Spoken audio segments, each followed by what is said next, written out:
मैंने खोज निकाल दी एक ऐसी टेक्निक जिसको सीख के तुम कोई सा भी फेस ड्रॉ कर सकते हो, कोई सा भी। और ये कोई ग्रिड या लूमिस मेथड नहीं है। इस मेथड ने ओवर दिस इंटायर ईयर मुझे इम्प्रूव करने में हेल्प करी है, जो मैं तुम्हें भी बताने वाला हूँ। So without wasting any time, let's get started. So सबसे पहले तुम्हें एक रेफरेंस ढूंढना पड़ेगा इस मेथड को अप्लाई करने के लिए। इसके बाद इस चीज को प्रैक्टिस करते करते तुम्हारे फेसेस और अच्छे हो जाएंगे और इन फ्यूचर तुम इमेजिनेशन से भी ड्रॉ कर पाओगे। सो इस मेथड का नाम है, पता नहीं, इस मेथड से मैं बहुत बार ड्रॉ करता हूँ लेकिन इसका कोई नाम ही नहीं है। सो तुम कमेंट में लिख सकते हो कि इसका नाम क्या होना चाहिए। इस मेथड को अप्लाई करने के लिए हमें अपने कैरेक्टर के फेस को सिंपल शेप्स में डिवाइड करना होता है। जैसा तुम देख सकते हो, मैं इसके फेस को एक रफ सा शेप बना रहा हूँ। इसके गॉगल्स को भी मैं अपने हिसाब से कुछ शेप दे रहा हूँ। इसके एयरफोन के लिए छोटे छोटे सर्कल भी बना रहा हूँ और जहां जहां तक इसके हेयर्स की रीच है, मैं वहां पर एक सर्कल ड्रॉ कर दे रहा हूँ। अब हमें बहुत ज्यादा आसानी होने वाली है इसके फेस को ड्रॉ करने के लिए।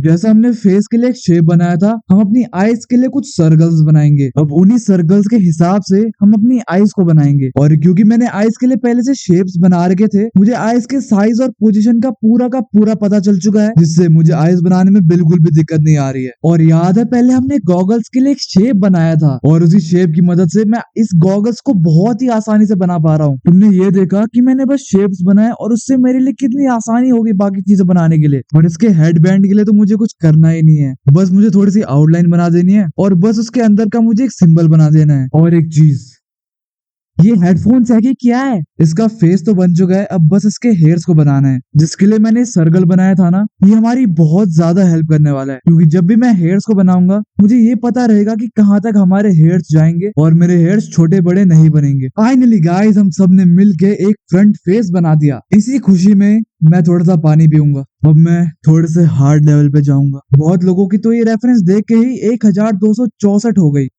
उम्मीद। लेकिन अगर हमने यहाँ पर पहले स्टेप के स्टेप्स को यहाँ पर अप्लाई किया, हमारा काम बन जाएगा। जो चीजें हमने पहले स्टेप्स में की थी, हमें वही चीजें करनी है, बस हमें शेप्स को बदल देना है, वरना बाकी चीजें हमारी सेम ही है। पहले स्टेप में हमें सबसे पहले आईज बनाई थी, यहाँ पर भी हम आईज ही बना रहे, नोज भी बना दी मैंने। और मैंने नोज पहले इसलिए बनाई क्योंकि साइड फेसेस में नोज बनाने से हमें आसानी होती है। और इसकी नाक ही मैंने ढंग से नहीं बना रखी है। और यहाँ पर भी मैंने फेस के लिए शेप्स बनाए थे, जिससे मैं फेस भी आसानी से बना पा रहा हूँ। एंड आई नो दैट ऐसे हेयर्स बनाना थोड़े से मुश्किल हो सकते हैं, लेकिन बस तुम्हें थोड़ी सी अपनी मेहनत लगानी है और जो हमने गाइडलाइन बनाई है उसके हिसाब से हेयर्स को बना देना है। और गाइस, तुम तो सोच रहे होंगे मैं एक रेफरेंस देख के भी एक अच्छा सा फेस नहीं बना पाया, लेकिन बात यह है, हम अनजाने में कुछ मिस्टेक्स कर देते हैं जिन वजह से हमारा फेस उतना अच्छा नहीं बन पाता है। जैसा कि मेरे फेस में मैंने आई थोड़ी सी नीचे बना दी थी, तो मैंने उसकी आई बॉल को थोड़ा सा ऊपर कर दिया, जिससे हमारा जो कैरेक्टर है वो ज्यादा सही लग रहा है भाई। लेकिन हमने ऐसे फेसेस तो बना दिए, लेकिन इन फेसेस का क्या?